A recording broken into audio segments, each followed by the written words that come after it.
हमें संख्या के बल पर नहीं चलना है, हमें सामूहिकता के बल पर चलना होगा।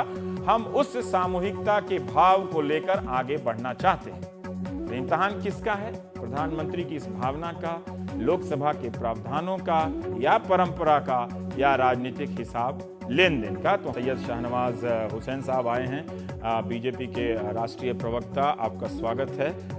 हम उम्मीद करते हैं कि आप जल्दी ही इन दोनों में से किसी एक सदन का हिस्सा बनेंगे और आपको भी किसी शपथ ग्रहण समारोह में देखेंगे। लेकिन आज हम चाहते हैं कि इस पे एक संसदीय परंपरा के हिसाब से आप बहस करें। जो होगा सो देखा जाएगा भविष्य में। डॉक्टर शकील अहमद हैं, कांग्रेस के प्रवक्ता, और आप भी लोकसभा के सदस्य रहे हैं। सूर्य प्रकाश जी हैं, सलाहकार संपादक हैं, अंग्रेजी के अखबार द पायनियर का आपकी इस विषय में काफी पकड़ है, और जेडीयू के नेता हैं अली अनवर अंसारी, जो पटना से हैं, इस वक्त हमारे साथ जुड़ रहे हैं। और इनकी पार्टी ने मांग की है कि कांग्रेस को मान्यता देनी चाहिए नेता विपक्ष के रूप में। शाहनवाज जी, देनी चाहिए कि नहीं देनी चाहिए? देखिए, लोकतंत्र में जो जवाब देना है, हाँ, अगर जो दर्शक आपके विचार को सुन रहे होंगे, उन्होंने राय बना लिया होगा कि जब परंपरा रही नहीं तो फिर क्यों देना चाहिए। और लोकतंत्र में संख्या बल का या जो निर्णय होता है उसका सम्मान करना चाहिए। मान लीजिए मैं चुनाव नहीं जीता तो मैं सदस्य नहीं हूँ, ठीक है। अगर 10% आप जीत कर नहीं आए, जनता ने ये तय किया कि आपने तो मांगा था कि प्रधानमंत्री का पद मांगा था, जनता ने विपक्ष के नेता का पद नहीं दिया, तो जो जनता ने नहीं दिया वो आप क्यों मांग करना चाहते? ठीक है। आप क्यों ये फराग दिली की उम्मीद हमसे लगाए बैठे? जब कोई मिसाल खुद कायम नहीं किया आपने, और हमें कह रहे हैं कि हम एक मिसाल बना दें आपको, 10% सीट जीत कर आए नहीं, लेकिन हम आपको मिसाल बनाकर विपक्ष के नेता का पद दे दें। तो जो क्या भारतीय जनता पार्टी या आज का जो सदन है वो कौन सी परंपरा को अपना रहा है? जो परंपरा है, जो कहता है कि 10% सदस्य होने चाहिए, तो उसको हम लोग निभा रहे हैं। तो विपक्ष का नेता, परंपराएं नई भी बनती हैं कई, हम कह रहे हैं कि जितनी परंपरा हम कैसे नहीं समझे बनती जब है, प्रधानमंत्री कह रहे हैं कि वो संख्या बल के नहीं, हिसाब से नहीं चलेंगे, संख्या बल सामूहिकता के हिसाब से चलेंगे। यही वो कांग्रेस को कह रहे हैं कि संख्या बल अगर 54 नहीं आया, तो फिर संख्या बल 44 है, तो आराम से अच्छा, अगर वो ऐसे कह रहे हैं। अच्छा, दो भी जीत कर आते, तो आप 2 के नाते परफॉर्म कर सकते हैं। तो लोकतंत्र में जो फैसला आता है उसका सम्मान करना चाहिए, और कांग्रेस को भी उसका सम्मान करना चाहिए। ये जो 77 का कानून आप लोगों ने बनाया था, जनता पार्टी की सरकार ने, उस वक्त विपक्ष के, वो ministers of crown act 1937 British parliament का एकदम से हूबहू भाषा लफ्जों में कई भी के हिसाब से अगर बहुत बड़ा प्रतिशत उसका हूबहू है ना।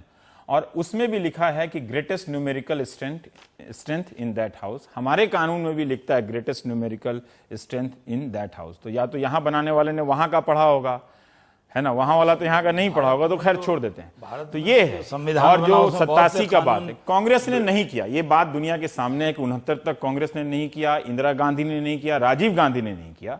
ये उम्मीद राजीव गांधी से भी पूछा जाना चाहिए था अगर वो होते तो, या कांग्रेस इसका जवाब दे या उसके लिए अफसोस प्रकट करे कि उसने क्यों नहीं दिया। पर आप तो उन 65-62 सालों का हिसाब, उससे अलग भारत बनाना चाहते हैं, तो फिर आप कांग्रेस की परंपराओं का क्यों अनुकरण करना चाहते हैं? इसलिए तो हम लोकतंत्र का सम्मान करना चाहते हैं कि तो आपको किसी विपक्ष को मान्यता देनी चाहिए। विपक्ष में अगर आप एक सदस्य भी हैं, एक सदस्य, आपको याद है कि पिछले हाउस में टीडीपी के सदस्य बहुत कम थे, तेलंगाना पार्टी के जो आज वहाँ के चीफ मिनिस्टर, उनके सदस्य बहुत कम थे, लेकिन उनका प्रेजेंस दिखता था। तो मुझे लगता है कि अगर विपक्ष का नेता पद जो है, जब कोई डिबेट शुरू होती है, तो डिबेट शुरू होती है तो संख्या बल के हिसाब से आपको टाइम भी मिलता है। तो जो कांग्रेस को आज वक्त मिलेगा पार्लियामेंट में, वो उनके संख्या बल से मिलेगा, ठीक है। और जो सदस्य निर्दलीय भी होते हैं उनको भी एक बार वक्त मिलता है।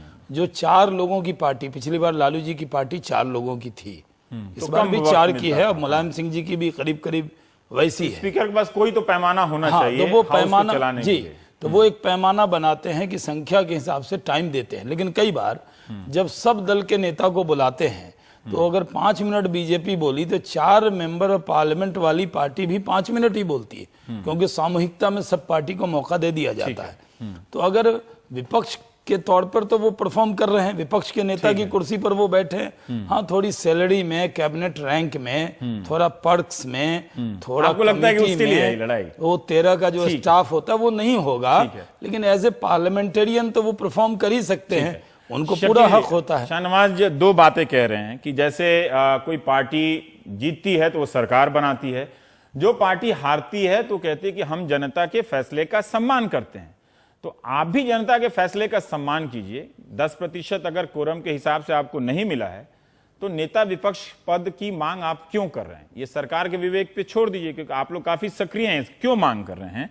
और दूसरा, आपका भी मिसाल, आपने भी जो मिसालें कायम की हैं अतीत में, वो ऐसी नहीं है जिसके आधार पर आप इस वक्त मांग करें बीजेपी से। देखिए रवीश जी, आपका सिस्टम खराब था। मैंने नहीं सुना आपने क्या क्या बात कही। थोड़ी सी बात शहनवाज साहब की मैंने सुनी है और मुझको बड़ा आश्चर्य लगा। ये बड़े पता नहीं चुनाव हारने के बाद थोड़ा नर्वस हो गए हैं या थोड़ा पढ़ना वढ़ना छोड़ दिया है। हाँ। नेता विपक्ष का पद सरकार नहीं देती है, ये मोदी जी की कृपा उर्पा से किसी को नेता विपक्ष का पद नहीं मिलना है। हाँ। जो कानून है 77 का जो आपके हाथ में है, हाँ। उसमें लिखा है कि काउंसिल ऑफ द स्टेट्स जो राज्यसभा है और हाउस ऑफ द पीपुल जो लोकसभा है, इसके जो प्रिजाइडिंग ऑफिसर्स हैं, स्पीकर और वहां चेयरमैन राज्यसभा के, ये मान्यता देंगे। सरकार के मान्यता देने की बात कही है, ये मोदी जी के अधीन की बात नहीं है। ये शहनवाज साहब को थोड़ा पढ़ा दीजिए। नहीं, उन्होंने नहीं कहा। नहीं, दूसरी बात ये शकील जी, शाहनवाज नहीं, ऐसे भटक जाएंगे।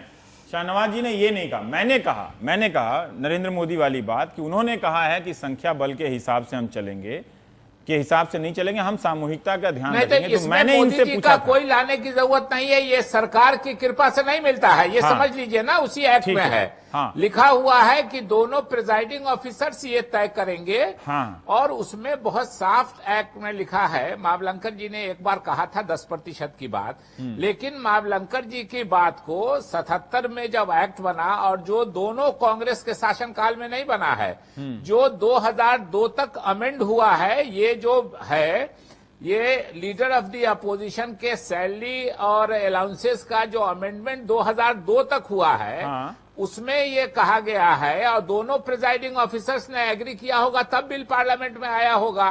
तो उस समय के जो मावलंकर जी का ऑब्जर्वेशन था, उसको एक तरह से निरस्त किया इस कानून से, जिसमें जो आप पढ़ रहे थे कि लार्जेस्ट न्यूमेरिकल स्ट्रेंथ जिस पार्टी का होगा उसको लीडर ऑफ द अपोजिशन का मिलेगा। और एक बात हम पहले बात शुरू करने के कहते हैं, कांग्रेस ने कोई मांग नहीं की है। कांग्रेस अध्यक्षा के बारे में मीडिया में आ रहा है कि उन्होंने चिट्ठी लिखी है, कोई चिट्ठी स्पीकर को नहीं लिखी है।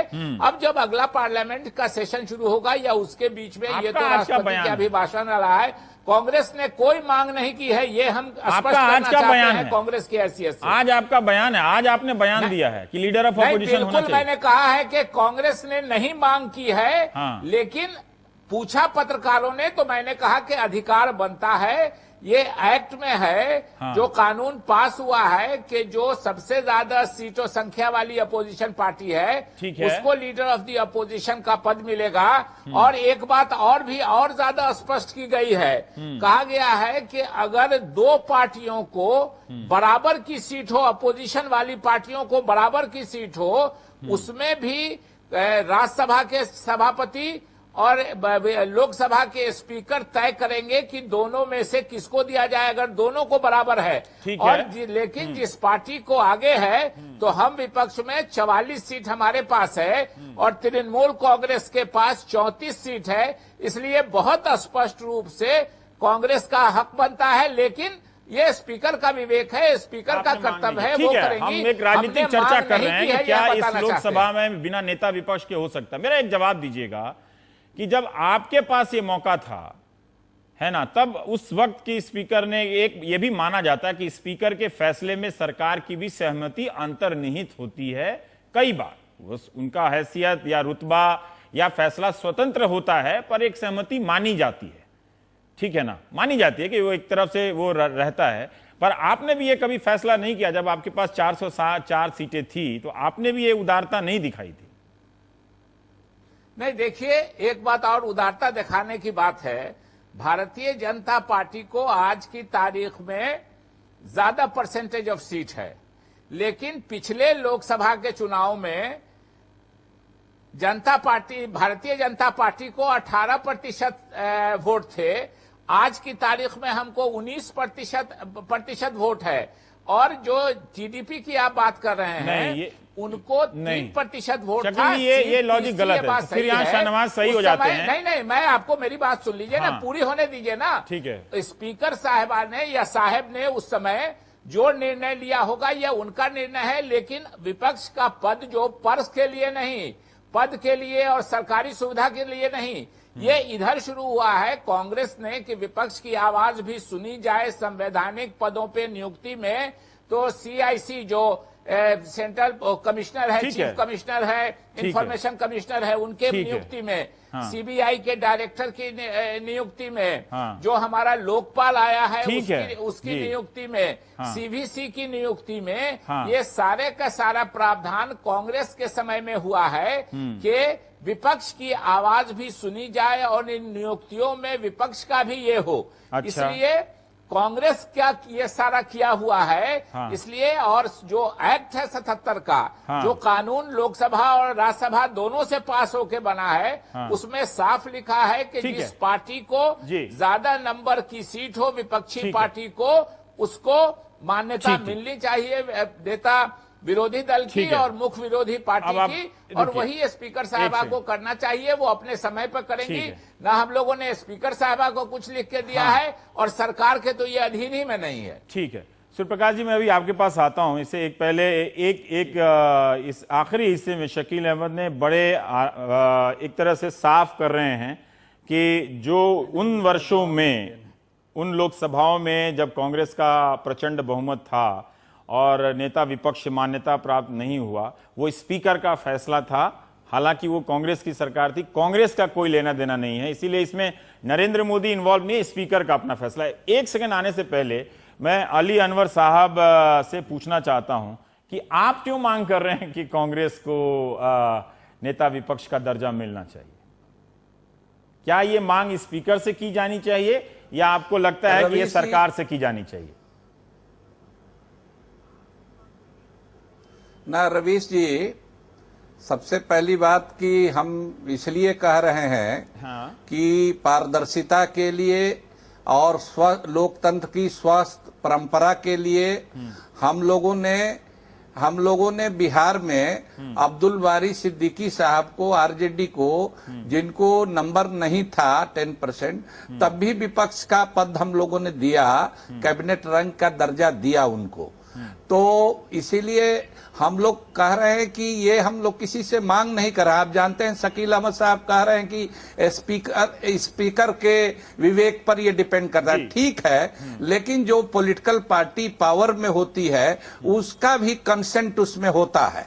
तो इसीलिए हम लोग कह रहे हैं, कोई इसमें ये की बात नहीं कि ये जरूरी भी है, और जरूरी इसलिए है कि जो सीबीसी के में, जो सीबीआई में, जो लोकपाल में, उसमें मैंडेटरी है, सुप्रीम कोर्ट का भी रूलिंग है, उसका भी डायरेक्शन है कि उसमें लीडर अपोजिशन को उसमें रहना जरूरी है। और ये पद कितने अहम हैं और इसको लेकर के किस तरह के विवाद होते रहते हैं, ये भी सबको देखना होगा। तो ये एक तरह से कॉन्स्टिट्यूशनल एक ये बाइंडिंग हो जाती है। सुप्रीम कोर्ट का जब जजमेंट है, उसकी रूलिंग है, तो ये भी जरूरत है। तो इसीलिए इसको देना चाहिए, हम लोग ये मानते हैं। और हम लोगों ने ये किया है, कांग्रेस ने नहीं किया था, ये सही आप कह रहे हैं। एक संक्षिप्त जवाब, लेकिन इसका मतलब ये नहीं कि कांग्रेस ने कुछ नहीं किया। तो जो अब्दुल बारी सिद्दीकी का जो एक सेकंड, अली अनवर साहब, अब्दुल बारी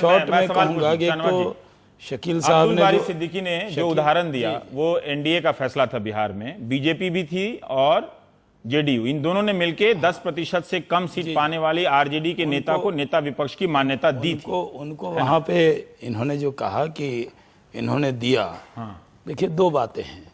एक तो जो शकील साहब जो बातें आप समझा रहे थे उन्होंने मेरे पे कह दिया, और मुझे शकील साहब ने पढ़ने की भी सलाह दे दी। कान में लगा हुआ 10 साल पहले चुनाव हारे हैं और इस बार तो लड़े भी नहीं है, इसलिए हार की परंपरा तो शकील साहब ने शुरू की है और हार जीत पर बड़ा एक अच्छे टॉपिक पे बहस कर रहे हैं शाहनवाज भाई। नहीं, मुझे अपेक्षा नहीं थी कि वो इस तरह बोलेंगे क्योंकि खुद जीते हुए नहीं है और उनको नहीं बोलना चाहिए था, ठीक है। पर जो अली अनवर ने कहा है, दूसरी बात कि अली अनवर साहब ने कहा कि संवैधानिक संकट हो जाएगा, तो अगर मान लीजिए कि विपक्ष का कोई जीत के ना आता तो संवैधानिक संकट से बचने के लिए 2-4 सीटें हम लोग छोड़ देते और फिर चुनकर कोई आता। अरे 10% आना चाहिए। क्या सुप्रीम कोर्ट ने कहा है कि 10% मेंबर जरूर आना चाहिए, वो विपक्ष की ही सीट होगी? ये एक पॉइंट है। ये जो कह रहे हैं कि संवैधानिक संकट है, ये देश का सबसे बड़ा संकट है। ये लोकतंत्र का दिया हुआ, जनता का दिया हुआ आदेश है, ये जनादेश, जल्दी से जवाब दीजिए। जनादेश है नहीं, कि मैं 10% सीट भी नहीं है, मैंने काफी समय बचाया, तब 10% भी सीट नहीं है।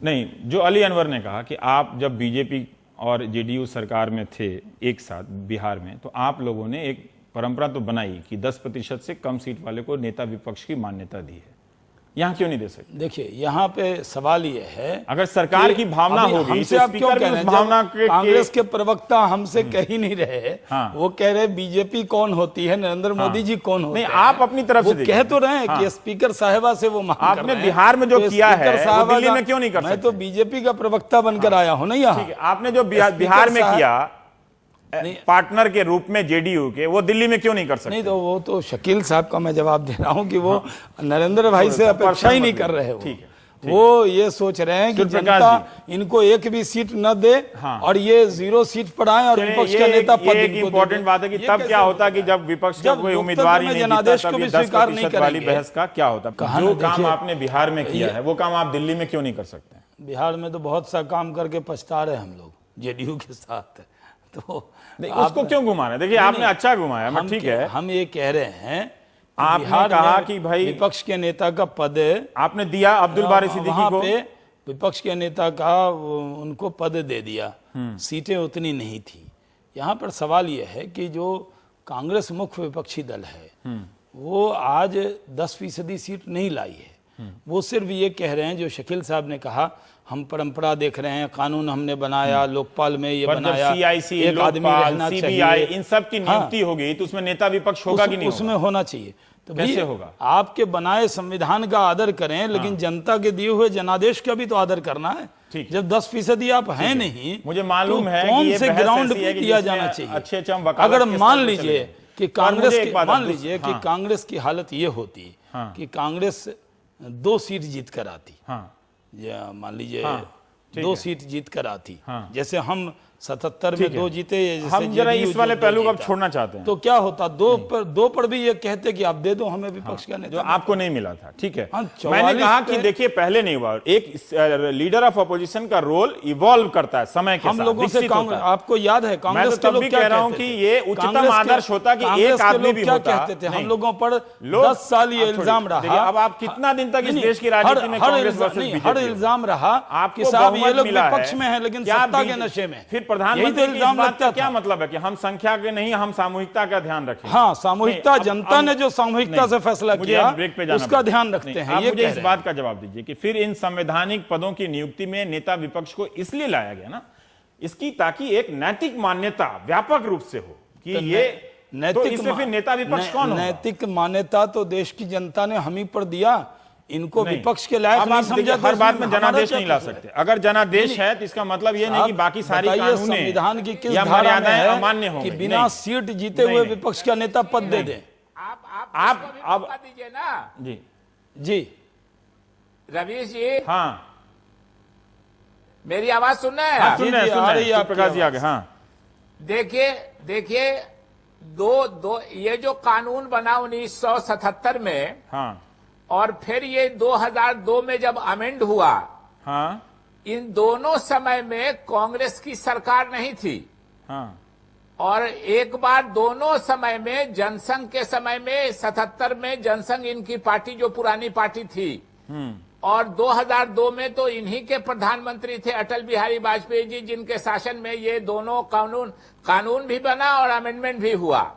और दोनों में लिखा है कि जिस पार्टी को, विरोधी पार्टी को, विपक्षी पार्टी को ज्यादा संख्या में सीट होगी वो नेता विरोधी दल का माना जाएगा, उसी का नेता। तो अब दोनों बार में इन्हीं की सरकार थी, उसमें अब हमारा क्या, ये अपने ही बात को नहीं मानने को तैयार है, तो हम क्या कर सकते हैं? 10% भी तो होना चाहिए था। अब थोड़ा सा उनका ऑडियो मिल गया है, हम ब्रेक के बाद उनसे बात करें। सूर्यप्रकाश जी, हम कई बार ऐसा लग रहा है कि हम अलग अलग एक्ट को मिला के सबको एक ही जगह लाके उसको देखने का प्रयास कर रहे हैं। 98 का एक्ट अलग बात कहता है, 77 का एक्ट अलग बात कहता है, डायरेक्शन है, लेकिन परंपरा भी तो कोई चीज होती है। अगर परंपरा बनती हुई चली आ रही है तो फिर वो एक्ट क्यों बना? डायरेक्शन, स्पीकर का जो डायरेक्शन है वो बड़ा हो जाता है या एक्ट बड़ा हो जाता है? सर, दोनों बात का जवाब दे दीजिए। जी, ये मामले को नहीं, मैं समझता हूं कि आप मेरे विचार में इतिहास, परंपरा सब कांग्रेस के खिलाफ जा रहा है जी। ठीक है। दूसरी बात यह है कि इस मामले को आप ये सब चीज को देख के you have to take a overall comprehensive view. आप 77 के एक्ट बात कर रहे हैं ना, उसमें 77 में क्या कहता है? Leader of the largest party as recognized by the speaker. When does the speaker recognize the largest party? As per जीवी मावलंकर 52 से जो आया है 10%। नहीं, इसमें ये एक चीज है। दूसरी बात, 77 में एक कानून, सुनिए जी, 77 में कानून लागू हो गया। 1980 में इंदिरा गांधी गॉट 350 सीट्स। उस समय जनता पार्टी एस को 41 सीट्स मिला। नहीं दिया था मान्यता उन्होंने, नहीं दिया ना इन्होंने। लेकिन उनको लीडर ऑफ द अपोजिशन नहीं मान गया ना।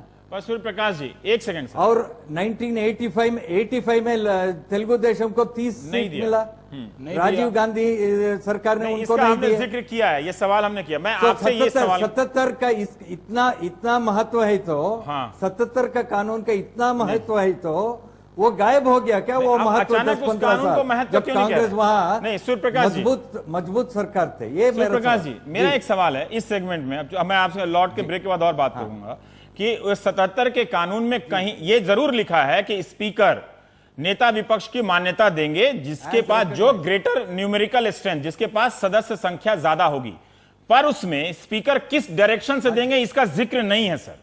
इसलिए आप मावलंकर जो डायरेक्शन 121 जिसकी बात कर रहे हैं, आप मिला रहे हैं बाहर से, उसमें आप मिला रहे हैं सर। उसमें हाँ जी, कोई तो पैमाना होगा ना। आप कह रहे हैं कि 77 को हम इतना महत्व ना दें, क्यों ना दें? वो एक हाँ जी सर, नहीं छोड़िए। 77 के बाद 12 साल लीडर ऑफ द अपोजिशन क्यों नहीं था जी? वो बताइए हमको। उसके जवाब में शकील अहमद ने, मैंने पूछा तो था, नहीं थे अपोजिशन पार्टी में, क्यों नहीं था? आप नहीं सुन सके। शकील अहमद कह रहे हैं कि ये स्पीकर से पूछिए उस वक्त के दौरान। पार्लियामेंट का कानून है, क्यों? अच्छा, जब इनको पद चाहिए तो इनसे पूछिए, जब नहीं दिया तो स्पीकर से पूछिए। उदारता नहीं कहा कि स्पीकर की, मैंने आज भी अभी भी कहा कि माननीय स्पीकर साहिबा देगी उसकी मान्यता। उसी डायरेक्शन में एक स्पीकर साहिबा देगी, सरकार का इसमें कोई नहीं है। नहीं, एक सेकंड शकील मत बीच में। बल्कि एक स्पष्ट बात लिखी हुई है कि अगर दो पार्टियों को बराबर सीट रहेगी तब फैसला करेगी। शकील साहब का कहना यह है कि एक पार्टी को 3 रहे, इनकी पार्टी को 4 रहे। तो जो 4 वाला है, शकील साहब की जो थ्योरी है, एक पार्टी को 3 मिले, एक पार्टी को 3 मिले और एक पार्टी को 4 मिले, तो 4 वाले को दे दीजिए। यही थ्योरी बता रहे हैं। अरे 10% सीट तो जीतना ही पड़ेगा। अब जब प्रधानमंत्री की कुर्सी नहीं मिली, विपक्ष की कुर्सी के लिए इतना झगड़ा क्यों है? कि स्पीकर का या जो लीडर ऑफ द अपोजिशन है या और पद इवॉल्व होता है, उस समय ये कांग्रेस एक ब्रेक लेने की इजाजत दे दीजिए। डेमोक्रेटिक मान्यताओं को करते हुए है कि मैं स्पीकर नहीं हूं, सुमित्रा ताई CIC की नियुक्ति नहीं तो फिर 77 से 80 तक क्यों नहीं दिया? इसका भी जवाब देना चाहिए। अपोजिशन ब्रेक में जाने से पहले 77 से 80 तक क्यों नहीं दिया? विपक्ष की आवाज ये स्पष्ट कर दिया मैंने कि कांग्रेस ने नहीं दिया। आवाज भी देश जाने इसलिए किया है। अच्छा रुकिए सूर्यप्रकाश जी, ब्रेक के बाद आएंगे तो आप इसका जवाब दीजिएगा। 121 में A, B, C 3 क्राइटेरिया है स्पीकर के पास, जो डायरेक्शन है उनमें से 2 क्राइटेरिया कांग्रेस फुलफिल करती है या कोई भी पार्टी, सी जो कोरम वाली है 10% नहीं करती है, तो फैसला कैसे होगा कि उन तीनों में 10% ही हावी होता है? हम छोटे से एक ब्रेक के बाद आते हैं सर, आप तब जवाब दे दीजिएगा जी।